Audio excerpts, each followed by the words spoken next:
It was supposed to be perfect. A golden afternoon, my wife holding our newborn daughter in her arms. Me behind my camera, capturing the kind of moment you frame for life. Instead, within minutes we were drenched in freezing water, my baby screaming, my wife sobbing, and me staring at a woman who had just called 911, lying that I was some aggressive intruder. In that instant, I knew this wasn't just about photos. This could have ended with me in handcuffs or worse, in a coffin. Let me back up. I had just bought this house in Oakwood Estates, the kind of neighborhood you work your whole life for. I'm a project manager, detail-oriented, steady, maybe even boring. And that's what I wanted, boring peace. My wife and I had saved every cent, stretched every dollar, and when we closed on the place, it felt like we had finally stepped into our own version of the American dream. That day, during golden hour, she was wearing this flowing pink dress, holding our 2-month-old girl, our miracle. I had my camera out, not for Instagram, not for clout, just for us, for an album that would tell our daughter one day how cherished she was from the very start. Then came the voice sharp as broken glass. "Would you people keep your ghetto photo shoot off my lawn?" My hands froze on the camera. Through the hedge I saw her, a woman in her 50s, blonde hair, sprayed stiff navy blazer like she was storming a boardroom. Her eyes narrowed on my wife, my child, then me. "Don't you lie to me," she snapped when I told her this was our yard. "I've lived here 30 years. I know who belongs, and you don't." My wife tried, God bless her, to reason with her. Calm, kind, holding our daughter close. But the woman just scoffed, listing every stereotype she could imagine. Probably some government program. "Your kind moves and property values go down the toilet." My chest burned with rage, but I swallowed it. For my family, I had to. And then she pulled out her phone. Her voice shifted, trembling, weak, weaponized fragility. "Yes, 911. There's a large, aggressive man on my property. I'm terrified. He's threatening me." I was standing there in pajama pants with the camera, my wife cradling our baby, and somehow we were the villains in her twisted little play. I started recording. If she wanted a show, fine, I'd make sure the truth had receipts. She hung up and disappeared, then came back dragging a hose, eyes wild. She didn't say a word, just raised the nozzle and blasted us with an ice-cold jet. My wife screamed, trying to shield the baby. I jumped in front, took the spray full-force phone still in my hand, documenting every second. My daughter's cries cut through me like knives. "Get out of here, you filth!" she shrieked, sweeping the stream across us like we were garbage to be washed away. By the time the sirens screamed down the street, my family was soaked, shaking, terrified. She dropped the hose, smoothed her blazer, and played victim all over again. "Officers, thank God you're here," she cried, pointing at me. "They tried to break into my house, but the video didn't lie. My phone showed everything from her racist tirade to the assault." The younger cop's jaw tightened when he saw it. "Sir, are you willing to press charges?" he asked. My voice was cold steel. "Yes, and I want a copy of her 911 call." That should have been the end, but no. Days later, a letter arrived. HOA violations. Unapproved landscaping our little veggie bed. Improper storage our daughter's swing set still in pieces. Nuisance noise my newborn's crying. Each came with a $100 fine, signed by the HOA president but dripping with her fingerprints. She couldn't get me arrested, so she'd bury us in fines instead. That night, sitting at the kitchen table while my wife shivered under a blanket, I questioned everything. Maybe we'd made a mistake moving here. Maybe I should just pay the fines, keep my head down.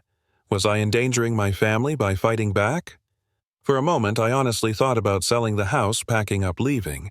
But then I looked at my wife's face, pale and exhausted, and at my daughter still hiccuping from crying. No, we had bled for this home. No one was going to run us out. So I dug in. I made a file on my computer called The Neighbor. I backed up the video to 3 different places. I pored over the HOA bylaws with a highlighter page after mind-numbing page.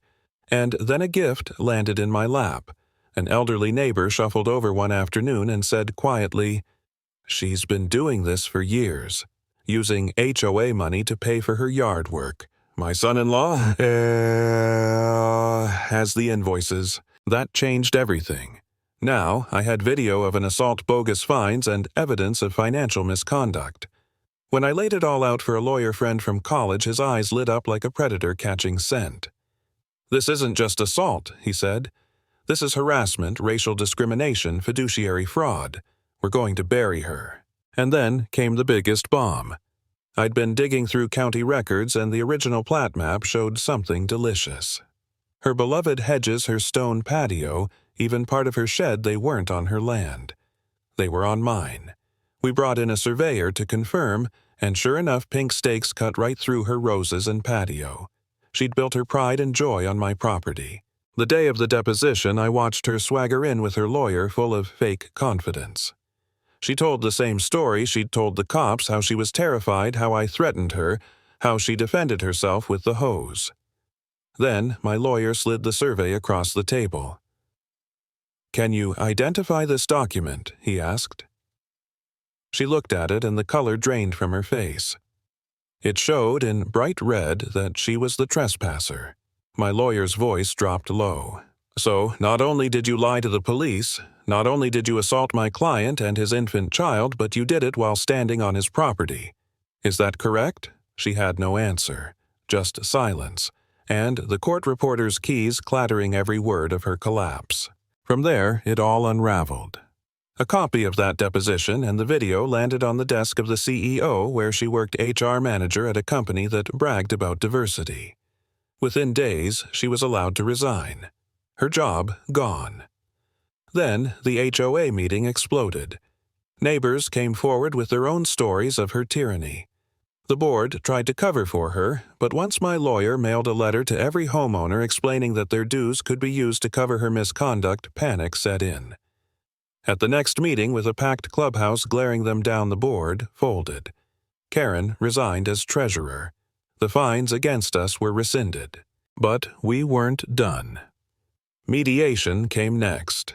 Her lawyer, smug as ever, offered us $10,000 to make it go away. My lawyer laughed in his face. "Our number is $250,000. Back and forth it went, until finally my lawyer leaned in and dropped the hammer. "Your client's roses, her patio, her shed, they're on my client's land. He could bulldoze them tomorrow. Or she can pay $100,000 sign over the land and issue a written apology admitting racial motivation. That's the deal." Her lawyer sputtered, but she just stared at the map. You could see the fight drain out of her like air leaking from a balloon. For once, she didn't bark, didn't sneer. She whispered, "Fine. I'll do it." And that was that. She paid, she signed, she surrendered the land she'd tried so hard to weaponize against us. That's where my story ends. Her throne toppled her power, stripped her pride, carved up and handed over. She thought she could decide who belonged. Instead, she lost everything. And the lesson is simple. When hate tries to steal your home, you fight back with truth, with proof, and with relentless resolve, because bullies only win when you let them.